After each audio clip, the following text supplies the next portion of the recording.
A warm welcome to everyone on behalf of the Women's Business Collaborative.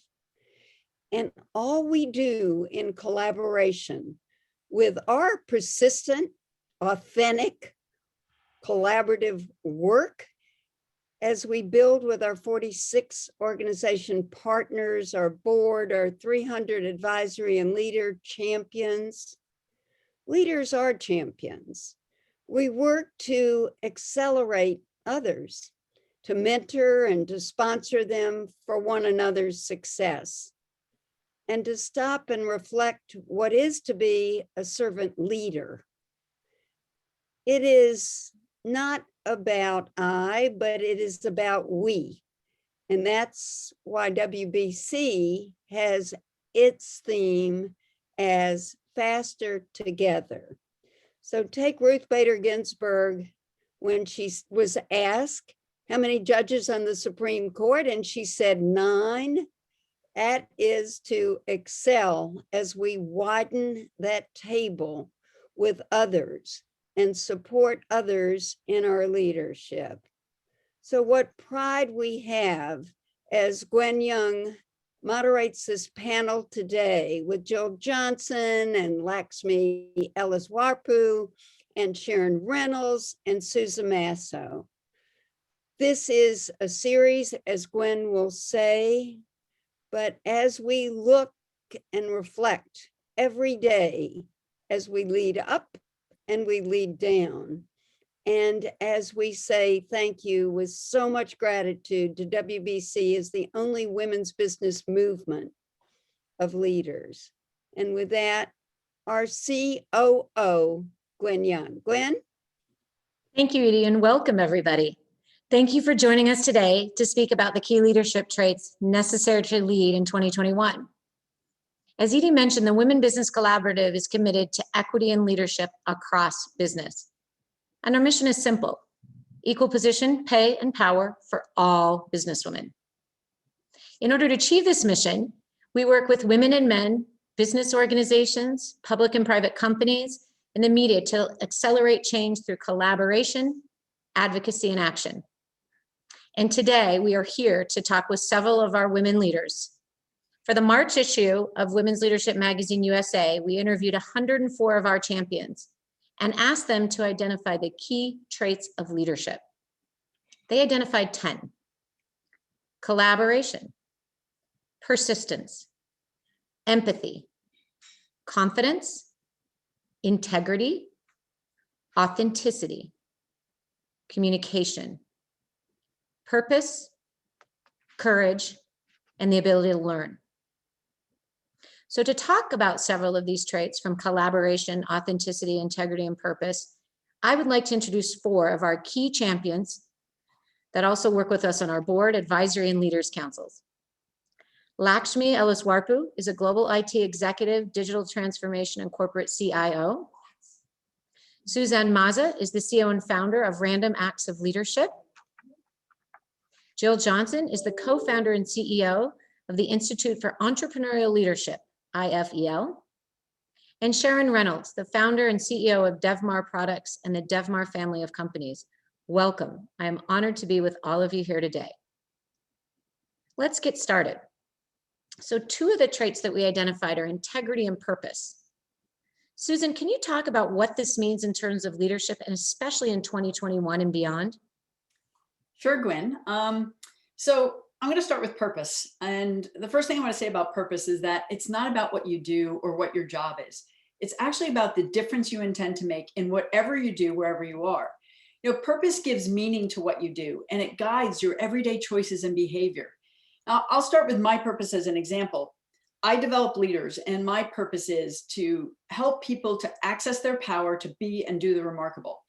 And I want to also say that this is my purpose in both my work and my life, because I really believe that when we're living on purpose, that there's your purpose is a guiding thread, and it doesn't only show up in your work. It's not a guiding force in your work. It's actually a guiding force in your life. And I work with people on 3 fundamental things: clarity about who they are, what they want, and the difference they want to make. Confidence to speak up, step up, and stand up for what they care about, and show up as their best self. and courage to live their true purpose no matter what. So all of this, I believe, is the foundation for great leadership, and purpose is at the core. You know, one of the things I was thinking about and preparing for today is this question: how do you know you're living on purpose? And I invite my colleagues here to jump in after I share kind of some of my answers, but here are a couple of my answers. You know you're living on purpose when you find meaning in your work that goes beyond the work itself. You know you're working on purpose when you find joy in the journey, not just in the destination and the accomplishments you have, but you find joy in the journey every step of the way. And the third one that I'll share is where I believe integrity comes in, specifically integrity with yourself. And that's that you live true to your purpose wherever you are and whatever you're doing.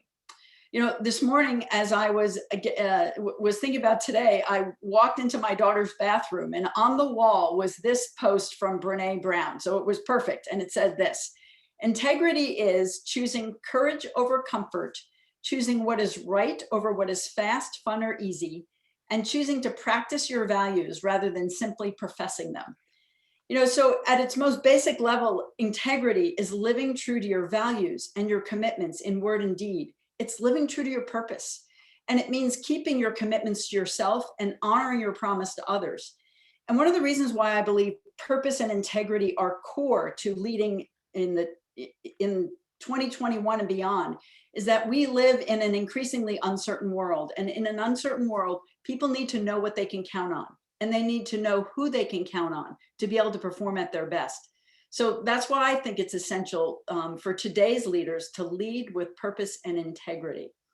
And I'd love to hear from my colleagues your answer to the question: how do you know when you're living on purpose?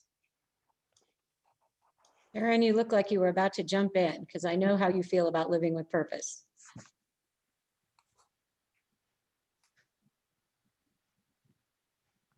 I don't know if Sharon heard me. Sharon, did you want to come in on the living with purpose? Thank you, Gwen. Oh, absolutely.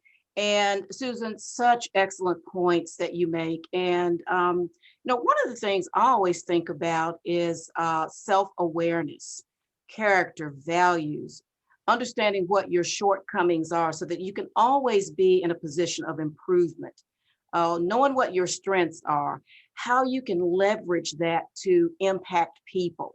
So I really appreciate your points. And I think that's what I really wanted to add. And that purposeful leadership and being purpose-driven, I think, centers on integrity and a strong moral self.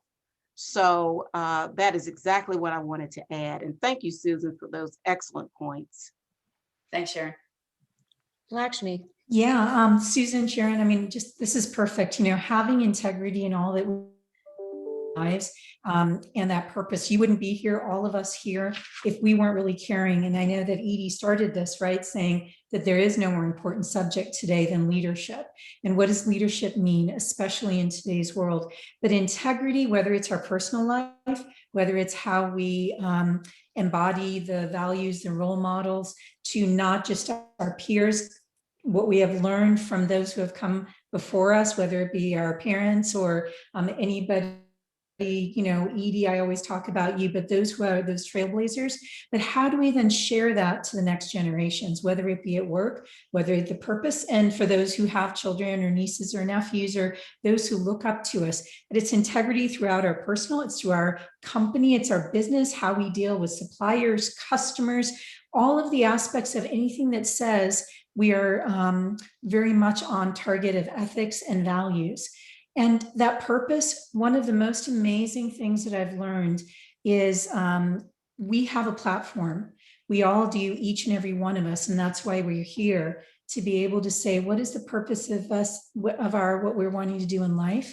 What is it, the platform of our career and our work, so that a message is sent out even louder and broader to those who really need to hear it, especially in today's world.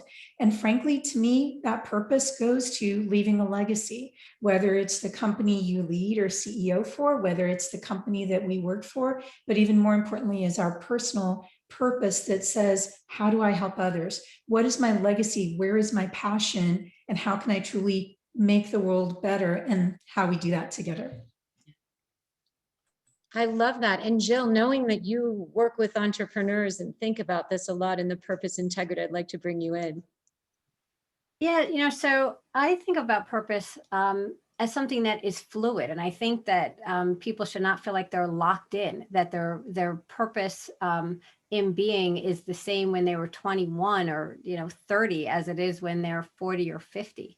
I know that for me, I really struggled with the fact that my purpose when I had young children was my children. And I felt like if my children grew up to be self-sufficient and good people, that I had really done what I was put on this earth to do at that time. And as I've gotten older, as my children have gotten older, and I see they've progressed, my purpose has changed to something that is even larger. But I could not do that larger thing if I had not accomplished that which was my original, purpose. I knew I wanted a family young, and I think that as women, sometimes we're made to feel ashamed of that or badly for that, or why is it that you don't have this higher ambition? Well, and for me it was, you have this Harvard degree, and why aren't you using that for something bigger and better? And it's what's bigger and better than my children, and making sure that they are in the world as contributing citizens. So I think that as women, we have to make sure that we are giving ourselves the latitude to really have a purpose that is, and we're being true to ourselves in our purpose. And I'd like to add to that too, Jill, those were excellent points. And as a serial entrepreneur, and I'm sure you can identify with this and what you do in your life's work, it also helps to mitigate and minimize stress when you know what your purpose is and you know the direction in which you're growing and you're going. I have two sons, my husband and I both raised to fine young men. And I'll tell you what, it wasn't easy. So understanding your purpose in life as you're running businesses and how to parlay that over and make it palatable as you're trying to raise a family as well, that the purpose-driven life also mitigates stress, especially in these last few very critical months that we've encountered. So thanks for that. Yeah, and actually I love the phrase of a purposeful driven life. I think what we can't underestimate when we are earlier in our career journey, and whether we may have younger children at that point in that focus, is others are looking at each of us. Others are looking at you and learning, and we're learning at others. And I love the fact that we need to be proud of that purposeful driven life, no matter what stage of life we're in. And that growth and evolution is how then we can have a broader purpose, and how that changes is something that we should all, each and every one of us, be proud of, no matter where we are in that life journey. And I'd like to pull out too the sort of separation between purpose and ambition, which I think is something is often difficult to really accept, right? You should, or I want to be. And if you are ambitious, you can still be purpose driven, but those are two different things. And related to this is authenticity, because that is related to integrity and is related to purpose. Jill, I want you to talk a little bit about what authenticity means to you, but also how do we translate this across different audiences? You and I had a conversation about sort of code switching, but what does authenticity mean, in your opinion? Yeah, I do think that the authenticity does relate very strongly to purpose. And when you're clear in your purpose and who you are and where it is you want to go, you're able to be that person that speaks up. You're able to say what is on your mind. You're able to be real, or in other words, authentic. I think we have to be careful in terms of how we talk about authenticity. And, this is a conversation that we had. For me, for many years, let's say, it was only maybe 8 years ago or so that I could wear my hair like this and feel like I would not, that I could still be accepted in a professional environment. And, that's a very weird kind of thing. Where before that, I could have talked about being authentic, but was I really? Because I felt I had to show up in a certain way. I think that there are a lot of times when we talk about being authentic as leaders, but maybe we're not actually practicing that. You know, that's the thing I think we have to really think about. Are we practicing that? Are we enabling everyone to show up as their authentic selves? So if someone shows up to in a professional environment and they have lots of tattoos showing, are we allowing them to be authentic? If someone shows up and says, I had difficulty with my children, you know, are we being authentic if we then admonish them for that, or, you know, for whatever the resulting action was? I had a woman who works for me, and she was saying, you know, she may need to cut back on some of her hours, and she wasn't really clear on why that was. And we had a conversation about it. And she expressed that the hours that she was working, she was having difficulty working around her children's schedule. And I said, oh, I thought it was something more. You know, that's pretty straightforward. But, you know, I had to put myself back in her shoes as a young mom. Again, I was there with 4 little children at one time, and a husband who was traveling. And I think that it's great to say that we value authenticity, but as leaders, we have to make sure that we are creating an environment where people really can show up as themselves, and they're not afraid to say, oh my gosh, I had a terrible night with the kids. All right, I'm on it now, I'm good, and you know, we're ready to go. I think that authenticity now is a buzzword that's getting, you know, tossed around. Oh, be authentic, be authentic. But for women, for people of color, for anyone who's not able to just grind, you know, all day long and show up super early and leave super late and operate in, you know, what has been constructed as the norm as per, you know, a male world of work. We have to make sure that we're not looking at those norms, and that we're able to allow people to not just fit, that we are removing the box, that, you know, it's not about saying, hey, whatever you are, whomever you are, you can fit. We want to remove the need to fit, period. And that is what will enable more people to feel like they can show up as their authentic selves. Taking away the need to fit. Susan, I'd love you to jump in. Jill, you know what? Somebody said this to me the other day, and we were talking about a client who was having a hard time. And, you know, she said, your job is not to make other people feel comfortable. And I think it is inherently uncomfortable to be yourself, right? And to, you know, your example of your hair, which is gorgeous, right? But that's a part of you. You had to like learn and develop yourself in order to have the courage to bring that full part of you to work, right? But our job is not to make people be comfortable. And I think for us to be authentic in the workplace, we've got to find that balance between being appropriate to the context without getting sucked into the context, right? Being appropriate to what's going to have people feel comfortable with your commitments, but challenge their thinking and push things and push the, you know, the boundaries of that box out. You know, there's one thing that you shared, Jill, that reminded me of a story from long ago. I had a client like 20 years ago, and we had a bit of an argument, and he was complaining that the other people, and he was a very senior guy making a lot of money. And he was complaining that the people in his organization, he's like, I've never been so alive. I've never been so excited. I've never worked so hard. Why is everybody complaining about workload? And I asked him a question. I said, when you go home on, you know, at the end of the day, do you have to pick up your dry cleaning? Do you have to pick up your kids from school? Do you have to cook your meals? No, he had a wife who stayed at home and took care of everything in the home place. And so I started pushing back on him, because I'm like, you're relating to people's lack of ability to work exceeding number of hours, that equates somehow to their commitment and who they really are and what they really believe and what they really want for themselves and their future. But it has nothing to do with that. They go home and they have another job. So.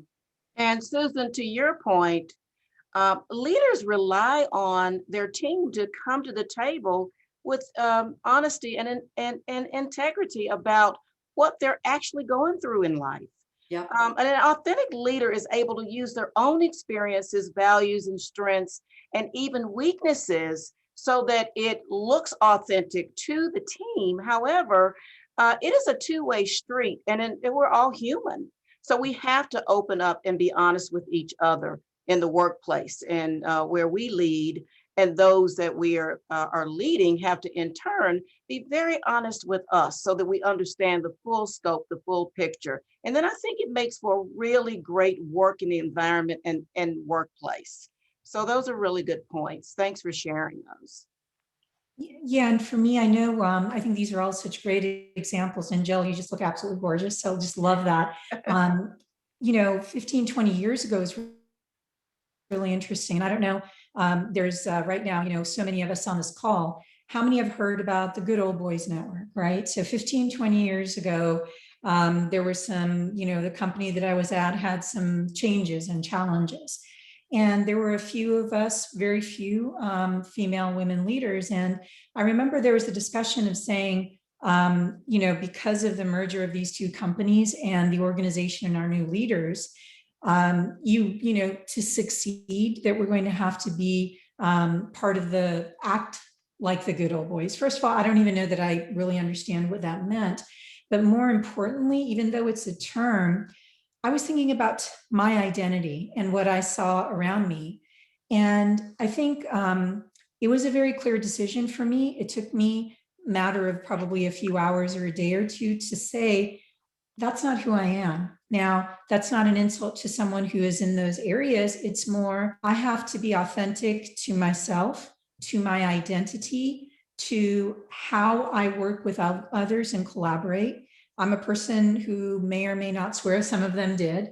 But more importantly, it is really having the confidence and courage to be able to not only first acknowledge it ourselves of what is that identity, and it changes in our lives as we know, but we all have our core values, and then to be able to ensure that we are letting others also, now as the leaders that we are, have that ability to be proud of that identity, however it may be defined, no matter who we are.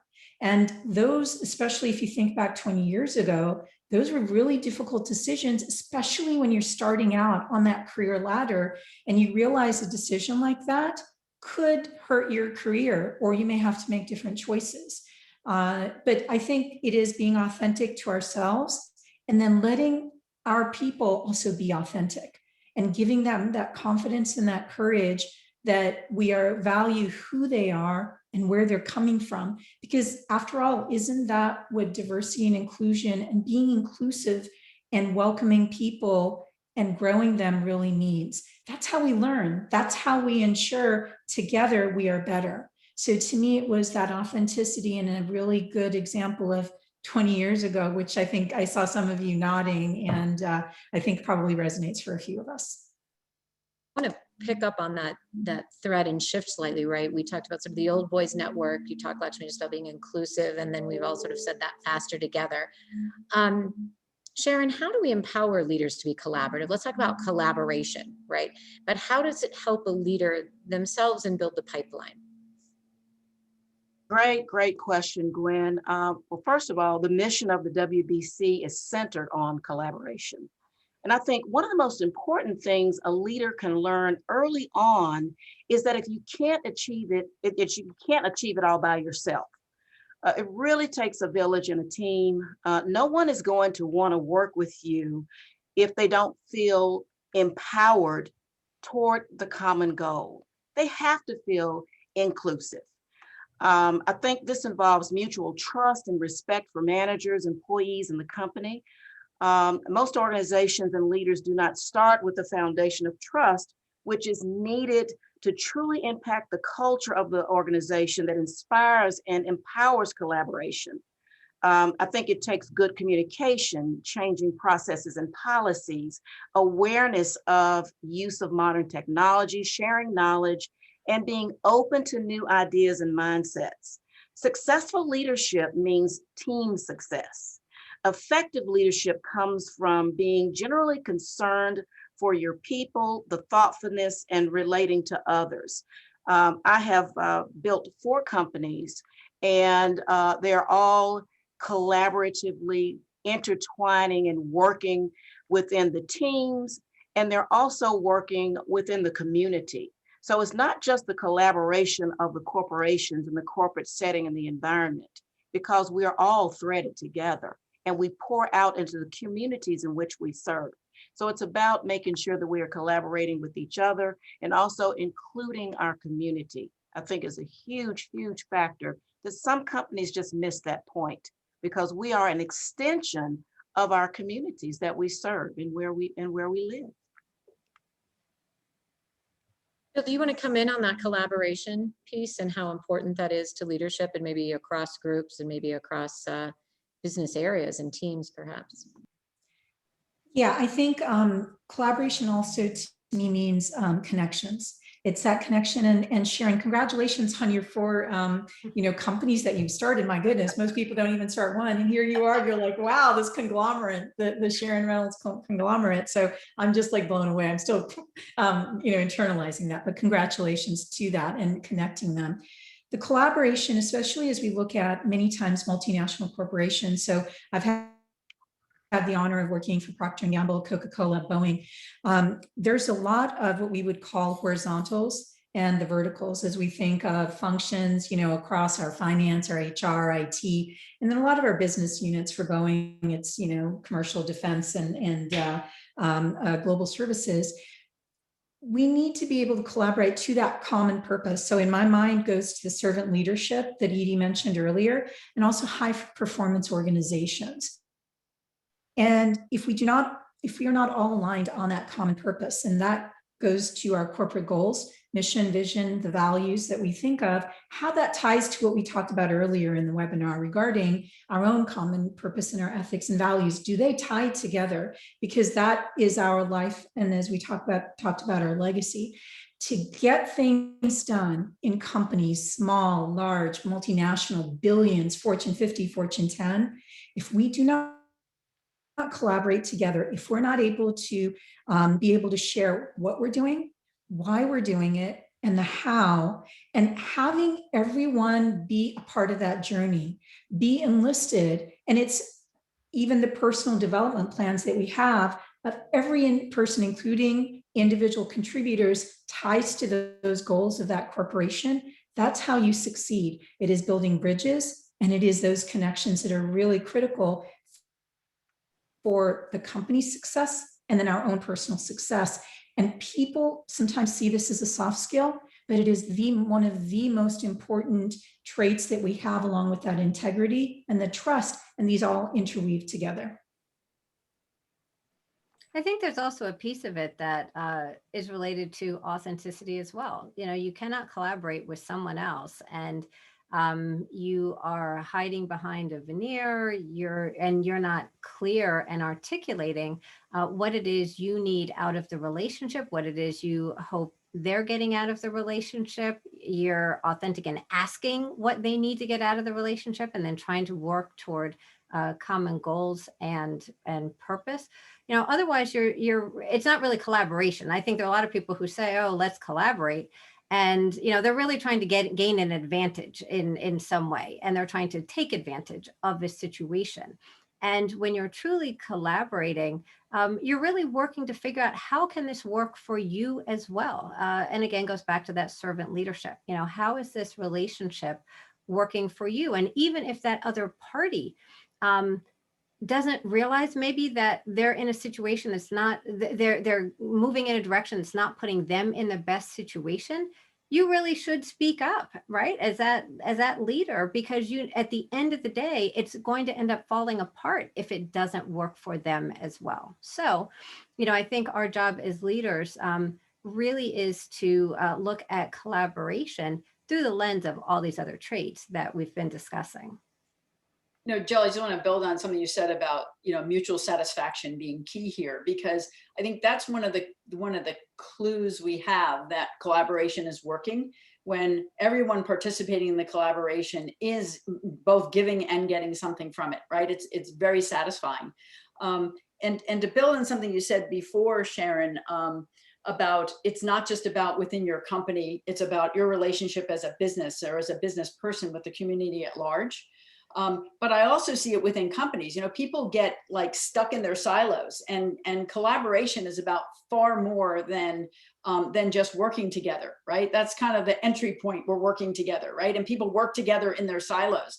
But I think when we expand our view of who could we include in this conversation to build something better than we could do as individuals, that, you know, there's this need to have a shared goal or define a shared success, so that we're actually working together towards something that we share in, but that transcends the boundaries of where we normally work. And I think that's when collaboration really takes another step up. And I'll add to that one more thing, Susan, thanks for that. So with another partner, I formed a company called the Collaborative Workplace Readiness Solutions in the middle of the pandemic, when we wanted to be able to provide our Fortune 500 customers with PPE. That was very difficult when it launched last year, the early part. And so what we did was that we included 5 other women-owned business CEOs who brought something very different and unique to the table. So there we are as 6 businesses that collaborated together to service our clients in a myriad of ways, from PPE to the filtration systems and lighting and things of that nature, everything that was required to make the workplaces safe upon return. And we did that, and it's just a beautiful thing, and we're still working together collaboratively as entrepreneurs. Yeah, that's awesome, Sharon. You know, and it's like when you do something like that, the possibility goes from here and it just expands out from there. So Absolutely. And I want to pick up, it's a perfect segue too, to another one of our traits that also comes through with integrity, authenticity, and collaboration. That is empathy. And, you know, my question to all of you is, how important is it, and how important is it today, coming sort of off of 2020, which is sort of the phrase, right? Sort of coming out of 2020. I don't know if we're actually coming out. How important is authenticity? Sharon, I'll start with you. Well, with empathy, I think with what we have been through as a nation, as a world, with all of the issues and sadness that people have experienced with the pandemic and things centered around it, I think it's essential in leadership. I think empathy is being able to recognize, understand, and feel the emotions of other people that we understand, and then we'll understand how to respond appropriately. Whether it's understanding a hard time an employee is going through, maybe an employee is overwhelmed and needs time off, recognizing friction in the workplace, or creating and empowering a collaborative culture. Genuine interest, I think, from leadership is where we all need to be right now, where we all need to be thinking about, and that this allows a leader to connect with people in their organization, which can only further establish trust and loyalty. Key elements, I think, that we're trying to build upon in the wake of the last few years that we've been through in this country. I think trust and loyalty leads to increased productivity, which means it's increased profit. I mean, the two go hand in hand. Happy employees and customers is an investment in your business. Empathy is not a pastime. It is more important today than it's ever been during the pandemic. And so it creates equality and inclusivity. So we have to make sure that we do come across as being authentically empathetic. Yeah, I think there are, I think it is tough for some people to be empathetic, actually. I think it's a gift for people who are and can be. You know, I would just hesitate for people, though, to believe that if they're not able to be empathetic, you know, in a, I don't even want to say in a meaningful way, but, you know, if just because you can't feel it and feel what someone else is going through, shouldn't mean that their experience isn't real. You know, their experience is real because they're having it. And so I think we have to be a little bit careful. You know, people can think, oh, I'm being empathetic, and mistake that actually for the action that they need to take. And in some cases, the right next step is to actually take action toward what that person needs, regardless if you're able to feel any empathy toward their situation. You know, there are some people who I feel like my situation, their situation is so far apart that I don't know if they could ever empathize with, you know, what it is I'm going through or dealing with or whatever. It's still, even so, they still need to take action to support, you know, this other person in their needs. You know, just to build on that, Jill, you know, I agree. Not everyone has the empathy genes, literally, right? I mean, there are literally genes that we get that drive our capacity for empathy. But from a leadership standpoint, in the domain of empathy is validating and acknowledging and honoring someone. And that's a habit you can develop, even if you don't have a natural feeling of empathy. And it requires developing that skill, especially if you're somebody who does not, who tends to kind of live in your own world, right, in your own bubble, and have a hard time connecting to other people. You can learn the skill of stepping out of your comfort zone in your world. You can learn to stand in another's world when you're both delivering and receiving communication. And so, you know, I totally get what you're saying, because not everybody's empathetic and not everybody can empathize with your particular situation. But there are skills on the path to empathy that are essential in that context. I agree, Susan. I think really it should be one of the core values of the corporate structure, the corporate environment, whether it's learned by a skill or whether it comes naturally. People do need this, especially with everything we've been through today, and it's not over yet. So we really need to know how to harness it as best as possible as we, you know, carry on, as we move forward. So. You know, to build the connection to authenticity, right? You know, if you want people to be authentic in the workplace, you've got to have some capacity to show empathy, or at least have some of the skills required for empathy, or people will never show up for who they really are. Absolutely. Absolutely. Yeah, and I think, you know, it's so wonderful that we're having this conversation regarding empathy. And to me, it also ties in with our emotional intelligence. This has always been seen as a very soft skill. And as we know, many times the soft skills that we may be learning or we're living in our lives has not necessarily been valued in the workplace. And in fact, many times we have seen that it is seen as a weakness from some. And I think so important is whether or not we have those genes. As leaders, it is important to, first, it is to listen. If our mouth's moving, or we're texting, or we're writing, or we're doing something else, not only are we not listening to the person, we're not understanding, and we're not processing it. And in this day and age of where we are with so much of everything occurring, coming at us, you know, the IMs, the texts, and we're all virtual pretty much, we have to really make an effort to do that. We also, when we listen, we need to be reaching out. So we all have those ways to do it. I had worked virtually for 10, 15 years, even before all of this happened. So we use our collaborative tools. We reward those who are empathetic and showing that leadership. Also, we must remove stigmas that say, whether it be mental health, mental illness, or just needing help for that day. I mean, we've got, you know, some have little children there, some have pets, you've got the roofers coming, everything is going on. And whether it be male, female, it doesn't matter. We need to be able to point them to their resources.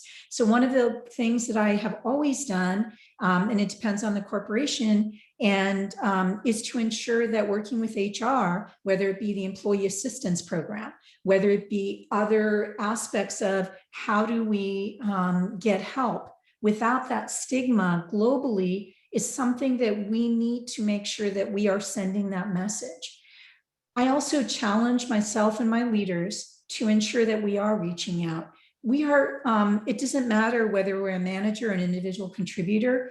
Life is about connecting with each other, checking in on each other, making someone realize that they're important. And it's very much about caring. If we realize that we do this 5, 6 people a day, a quick, hey, how are you? Or whatever it may mean in a week, guess what? We're all connecting to each other. And just as much as I may be thinking I'm reaching out to someone, when I get a text, as I already did a few today, it makes me happy. It makes me smile. It makes me feel valuable.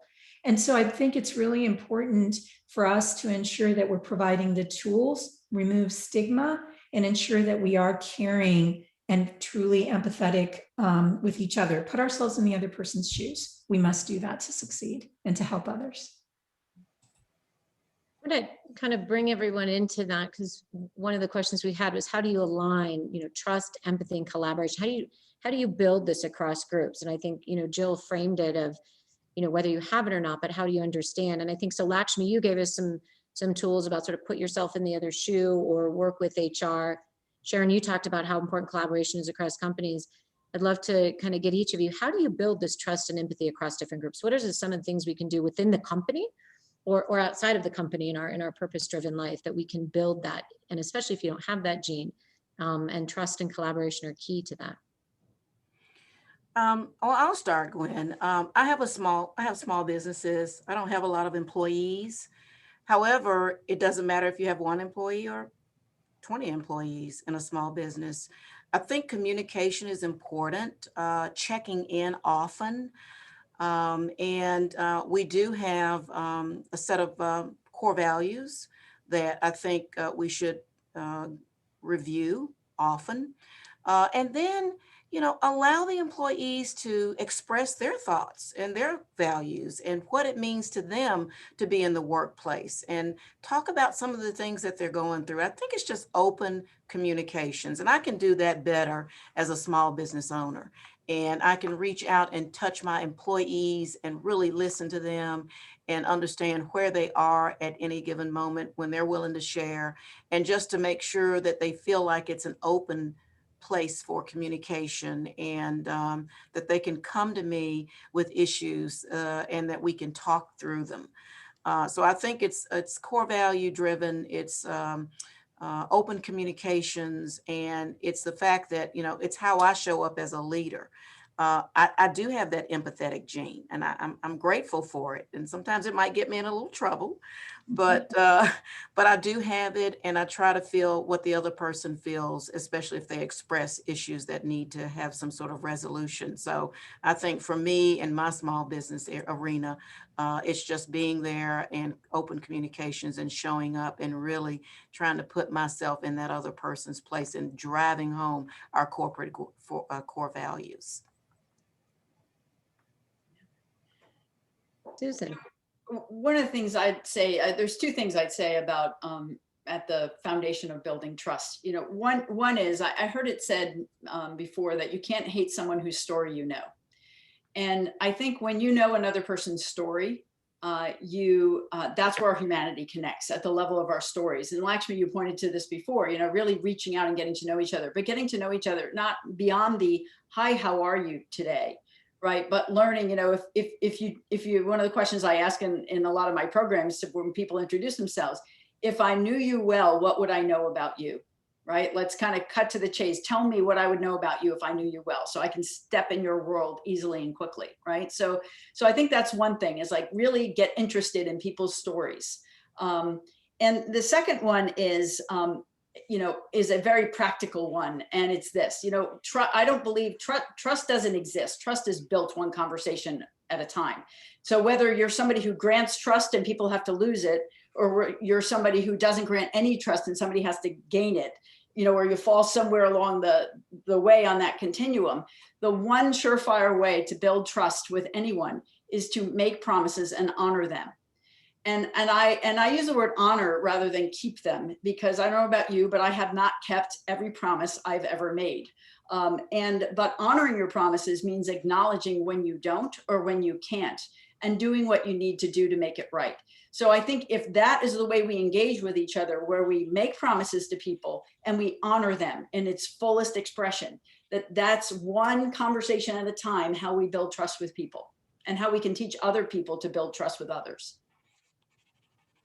I think some of the most challenging aspects of doing that, and I think that's perfect, is how do you do that when you are, in places that may have not just 20 people, but 150,000 people. And I talk about, I know that we are all mentor in our own ways. I actually call it co-mentoring, whether I am co-mentoring with someone who is 20 years ahead of me in my career, or if it's someone that's coming out and already would love to learn from them, and I learn from each person. But I think that it's extremely important for us to, and I hold myself accountable and I hold my leaders and others to challenge ourselves and say, you know what, spend a half hour with 5 different people this month. You choose 5 to 10 people. That's what, 2.5 to 5 that we give to someone, and we listen to them and say, you know what, maybe I'll meet with you every quarter, every month, whatever it may be. Make it work for your schedule, but listen to them, because then that goes into, as you just said, it's a conversation at a time, building trust, but it also goes to careers, it goes to mentoring, it goes to saying, you know what, I didn't realize this person has this talent, or this person has this connection. I'd like to connect other people, give opportunities to others, or just be there for a day when someone needs to listen. And so I think that challenging ourselves, holding ourselves to those, or honoring, as you just said, Susan, to those promises, and then really stretching ourselves even further, I think is very critical to part of the how we do this. It's very challenging at times, but we must be able to say, can I give 5 hours in a month or 3 hours in a month to other people, and then to be able to listen and understand and build that trust. Jill. Yeah, so, I really think that relationships are at the foundation of everything. And you can only have an authentic relationship with someone, a real relationship, if there is trust, right? And if you can communicate in a way where you feel like you can be authentic with them, where you're allowing them their space to be authentic, where you're listening and trying to understand, and best case being empathetic. I used to be a person that, and this was learned behavior because my parents had a small business, so they were always busy. But, for me, it was always about busy, doing, always, doing the work. And at some point, I don't quite remember when, but at some point it occurred to me, the work that really needs to be done is in the building relationships. And if I'm so busy that I'm not taking time and making the time to build relationships, I'm actually missing the boat. And in everything that we do, it really should be about building relationships and extending ourselves to other people, because that's how we get to know them. That's how we develop that empathy. If you're a person who doesn't naturally have that, by hearing those stories, by understanding them, by understanding what makes them tick, understanding, more importantly, their challenges that they may not articulate, kind of in public view. But it's, I think, in doing all of that, that we become better leaders, because we're better able to understand what lots of different people are going through, not just people who might be similar to us, but that's how we end up driving inclusion. That's how we end up really making the amplifying, I guess, and living that diversity is important and that it matters, because we are able to not simply accept. People will say, well, I accept everyone. It's not up to you to accept people. It's up to us as leaders to give people space to be who they are, to develop and thrive. And others can't thrive if we don't, as leaders, create the environment in which they can thrive. So, I would just really encourage the relationship building part of it. And with as busy as everyone is, and it's tough to get together, to really find the time and make the time to build relationships with others, and as many others who are not like you and in your normal circles as possible. Which is why I actually love this panel and part of the Women Business Collaboratives, that we're able to kind of start some of that in different veins. And kind of in that spirit, in the last 10 minutes, I do want to open it up to see if the audience, if you have questions, there's the Q&A feature at the bottom of your screen. And we would love, meaning the collective, Sharon, Susan, Lakshmi, Jill, and I would love to field your questions, answer a few more questions before we close this out with some final points. We'd love to see anyone, please enter those in the Q&A. I'm noticing the chat that people are saying how much they're enjoying and the authenticity of this conversation and the relationship building and the ability to listen. So it's to the panelists, it's been fantastic. And especially as this is virtual, we're really loving this conversation. As I don't see any questions, I want to sort of close it out with kind of one sort of another trait we identified was learning. But I think as we talked about building trust, and as we talked about listening, as we talked about learning where your purpose is, or learning to be empathetic if that isn't a gene. I'm going to start with Susan, but we're going to go around, and sort of the last final thing is, what have you learned along the way that has been helpful in your leadership, and how important is this learning into building your leadership skills and your purpose-driven leadership? Yeah, the first thing I want to say is that, whenever I talk to somebody who's just lost their job and is looking for another job, one of the things I suggest to them immediately is go learn something. I don't even care what it is, but go learn something that you're interested in, because there's a kind of energy that you get when you're learning versus looking for a job, that's the person you want to show up on an interview, right? And I think that that's true in all over in our lives. I think the more we're engaged in our own learning, the more likely we are to be elevating our energy everywhere we go, right? I was in a weekend workshop a couple weeks ago, and I discovered something that surprised me in terms of my own learning. And that was, I realized that I've been ambitious and aspiring for a long time, but that I had forgotten how to dream. And, 20 years ago, I had a dream for where I would be right now. Right. And then life hit me and all kinds of things happened. And I think I got afraid back then to really dream. And I even talked to other people about dreaming. So it was a little embarrassing, right?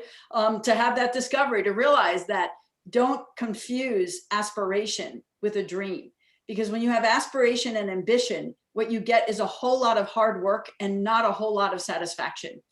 But when your aspiration and your ambition is anchored in your dream, so I'm grateful to have had that discovery, because I'm dreaming again, and I can't begin to tell you the difference it's made in my energy in the last couple of weeks. And it was something I didn't even know it was missing until I discovered it. So that's something that I learned, and something I will be sharing with others as I move forward, because it's so important. I love that. Jill, I'm going to go to you next about learning. Oh, I don't know. For me, it's sort of a tough question. I think I just try to learn from every situation. There's not for me something specific that I want to learn how to do. But I do spend a lot of time asking questions, asking how things work, how things tick. And I think for me, just trying to absorb knowledge in every situation and from every person that I have a conversation with. And I talk to lots of entrepreneurs every day. So I do spend a lot of time talking. But I think for me, the interesting thing is just learning about people's journeys, learning what they have been through. I just find that so interesting. And I think that for me as a leader, that helps me to be able to have that empathy and to share different stories with others who may be going through. Then it's not kind of what I think, it's sharing a story of someone else and how they managed through a situation. And I just think that the more we're able to learn as leaders about a lot of different things and different people and different experiences, that helps us to be able to share those things with others. So I think that, I guess I'll distill that down to, I think that learning has to be shared. As leaders, that is really what we should be doing, is sharing the things that we learn with others. Lakshmi. So Gwen and Edie, first of all, thank you for this, because I've learned so much just listening to everyone and seeing all of the chats. And, the way I look at it is everything I just heard are golden nuggets. And I just keep putting that into my investment, not because of the money, but that value that is so important to me as a person. When we learn, which I try to do, make sure I'm doing that all the time, we grow, we evolve. When we stop learning, well, we kind of stop enjoying life. There is no time that I can ever say I know everything or know the best in any area.